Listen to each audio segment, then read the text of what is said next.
Very good morning बच्चों। आज मैं आपको आपकी पाठ्य पुस्तक वितान में से अतीत में दबे पाँव ये चैप्टर पढ़ाऊंगी, जिसको ओम थानवी ने लिखा है। बेशक ये नाम आपके लिए नया है, लेकिन मैं लेखक परिचय दूंगी तो आप इनके बारे में बहुत कुछ जान जाएंगे। ओम थानवी का जन्म 1957 ईस्वी में हुआ था। इनकी शिक्षा दीक्षा बीकानेर में हुई थी। इन्होंने राजस्थान विश्वविद्यालय से व्यावसायिक प्रशासन में एमकॉम किया। ये एडिटर्स गिल्ड ऑफ इंडिया के महासचिव रहे। 1980 से 1989 तक इन्होंने राजस्थान पत्रिका में काम किया। इतवारी पत्रिका के संपादन में साप्ताहिक को विशेष प्रतिष्ठा दिलाई। ये अपने सामाजिक और सांस्कृतिक सरोकारों के लिए जाने जाते हैं। अभिनेता और निर्देशक के रूप में ये स्वयं रंगमंच पर सक्रिय रहे।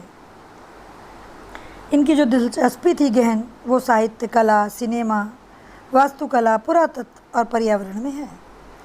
इन्होंने 80 के दशक में सेंटर फॉर साइंस एनवायरनमेंट की फेलोशिप पर राजस्थान के पारंपरिक जल स्रोतों पर खोजबीन करके इसके बारे में विस्तार से लिखा।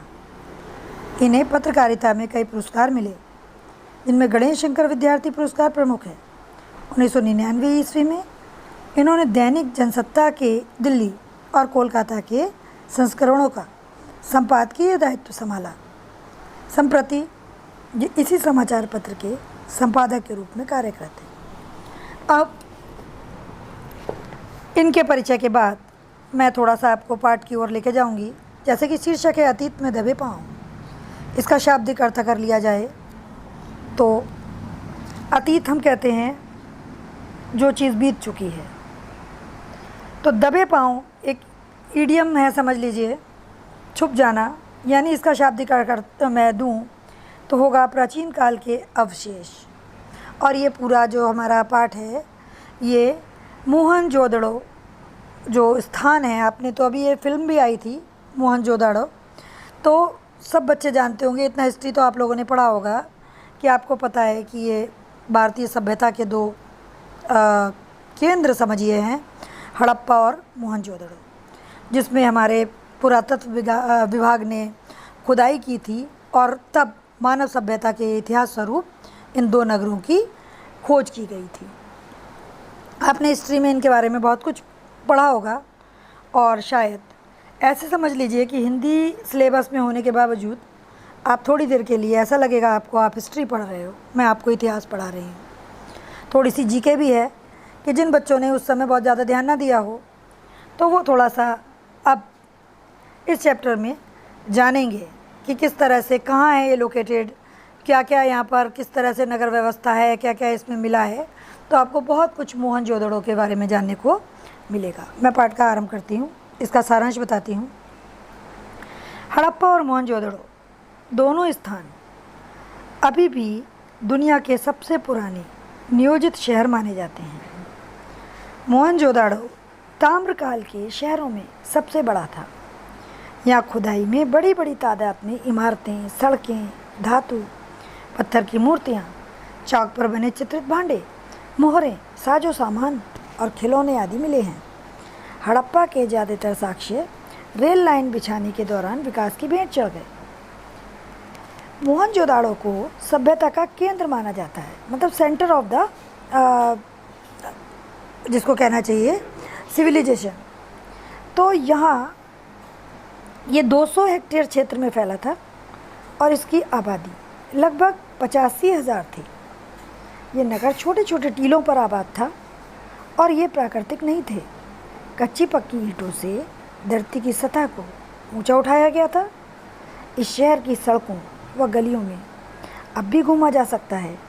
यहाँ का सामान अजायब घरों, जू वगैरह जिनको आप कहते हो, उनकी शोभा बढ़ा रहा है, परंतु शहर वहीं का वहीं है।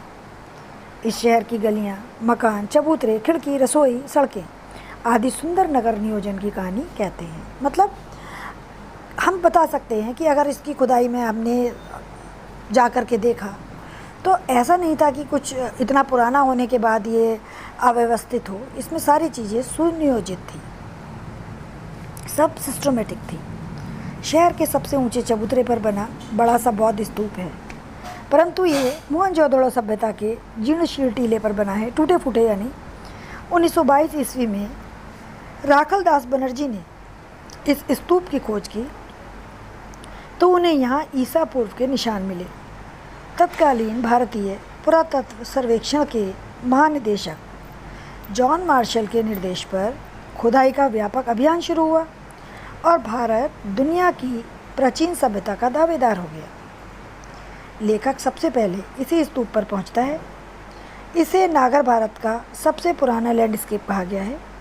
सर्दी के मौसम में भी धूप कड़ी थी, यहाँ की धूप चौंधियाती है, तथा राजस्थान की धूप कैसी है? पारदर्शी, ट्रांसपेरेंट है। तस्वीर उतारते वक्त यदि कैमरे में ज़रूरी पुर्जे न घुमाए जाएं, तो तस्वीरों के रंग कैसे लगेंगे? ब्लर से, उड़े उड़े से प्रतीत होते हैं। स्तूप वाले हिस्से को गढ़ कहा जाता है। ध्यान दें, जो स्तूप वाला जो हिस्सा पार्ट है इसका, उसको हम कहते हैं गढ़। दुनिया भर की प्रसिद्ध इमारतों के खंडर चबूतरे के पश्चिम साइड में है। इसमें प्रशासनिक इमारतें, सभा भवन, ज्ञानशाला और कोठार है। केवल अनुष्ठानिक महाकुंड, जिसमें अनुष्ठान वगैरह होते हैं, अपने मूल स्वरूप में बचा है। शेष इमारतें सारी उजड़ चुकी हैं। मोहनजोदड़ो का नगर नियोजन बेमिसाल है। नगर नियोजन का मतलब है एक शहर की जो कंस्ट्रक्शन की व्यवस्था होती है कि किस तरह से कंस्ट्रक्ट किया गया है इसको, वो बहुत अच्छा है। अधिकांश सड़कें सीधी हैं या आड़ी। इस वास्तुकार ग्रिड प्लान, इसको जो है वास्तुकार जो हमारे ये बनाने वाले होते हैं, जिसको आर्किटेक्ट वगैरह कहते हैं, क्या कहते हैं? ग्रिड प्लान कहते हैं इसको। आजकल की जो सड़कें आप देखते हो, सेक्टर इत्यादि देखते हो, ये जो कॉलोनियाँ होती हैं जिनमें सेक्टर बने होते हैं, उसमें भी आप देखते हो कि आड़ा तिरछा, यानी ऐसे घूम गए, ऐसा नियोजन हमको दिखाई देता है। लेकिन वो क्या करता है, वो वहाँ के रहन सहन को नीरस बनाता है, मतलब बहुत ज़्यादा इंटरेस्टिंग नहीं बनाता। आपने देखा होगा कि ऐसे सेक्टर में ऐसे घूम गए फिर ऐसे चले गए, वो सब तितर बितर सा होता है, नीरस बनाता है। ब्रासीलिया, चंडीगढ़ या इस्लामाबाद भी जो है बड़े बड़े जो शहर हैं, ये ग्रिड शैली के शहर हैं। लेकिन इनमें कहते हैं वो क्षमता नहीं है कि स्वयं विकसित सा हो, ऐसा कि मतलब वो बात जो आनी चाहिए वो इन चीज़ों में नहीं आई है। चबूतरे के पीछे गढ़ और ठीक सामने उच्च वर्ग की बस्ती है। आप जानते हो समाज कई वर्गों में बटा होता है, उच्च वर्ग, निम्न वर्ग, मध्यम वर्ग। तो यहाँ उच्च वर्ग की बस्ती है। उसके पीछे 5 किलोमीटर दूर सिंधु नदी बहती है। दक्षिण में टूटे फूटे घर कामगारों के, कामगार माने जो काम करने वाले होते हैं, लोअर क्लास लोग होते हैं। अब लेखक खुद से प्रश्न करता है कि जो नीचे वर्ग तबका है, अब समझ में नहीं आता क्योंकि कुछ ऐसे साक्षी नहीं है कि उनका अस्तित्व था, वो उस समय थे या नहीं थे।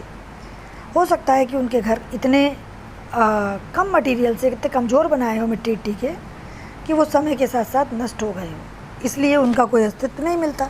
जिनके घर दिखे, बड़े घर दिखे, तो समझ गए उच्च बस्तियाँ थीं, मीडियम मध्य वर्गीय हो गए, और निम्न वर्ग का कोई साक्ष्य नहीं मिला। तो मे भी ये मकान नष्ट हो गए होंगे कमज़ोर होने के साथ। अब जो टीले के पास महाकुंड है, इसका नाम जो रखा गया है वो रखा गया है देवमार्ग। ये सामूहिक स्नान के काम आता था। ये 40 फुट लंबा, 25 फुट चौड़ा और 60 फुट गहरा है। इसके उत्तर और दक्षिण में सीढ़ियाँ उतरती हैं। इसके 3 तरफ साधुओं के कक्ष हैं तथा उत्तर में 2 पात में 8 स्नान घर भी हैं। इनमें किसी का दरवाज़ा दूसरे के सामने नहीं खुलता। इस कुंड का निर्माण पक्की ईंटों से हुआ है। पानी का रिसाव रोकने और गंदे पानी से बचाव के लिए कुंड के तल व दीवारों पर चूने व चिरोड़ी के गारे का प्रयोग किया गया है। पानी के लिए एक तरफ कुआं है, कुंड से पानी को बाहर निकालने के लिए नालियां हैं। ये पक्की ईंटों से बनी हैं तथा ईंटों से ढकी भी हैं। ठीक, आज मैं आपको इतना ही पढ़ाऊँगी और मैं चाहूँगी इसके PDF को आप पूरे पाठ को सविस्तार पढ़ें। ये बेटा कुछ भी नहीं है, ये तो आपकी नॉलेज है। आप जितना डीपली इसके बारे में पढ़ोगे, ये कुछ इसमें ऐसा नहीं है कि सूक्तियाँ हैं, कोई व्यंग है जो मैं आपको एक एक लाइन करके समझाऊँ। ये केवल डिस्क्रिप्शन है, और डिस्क्रिप्शन आपको तभी बहुत अच्छे से समझ में आएगा जब आप इसको खुद एक बार पढ़ोगे। ठीक है, तो मैं आज आपको इतना परिचय इसका दे दिया है। आगे की वीडियोज़ में आपको इसी हड़प्पा के मोहनजोदड़ो के विषय में और आपको बताऊँगी।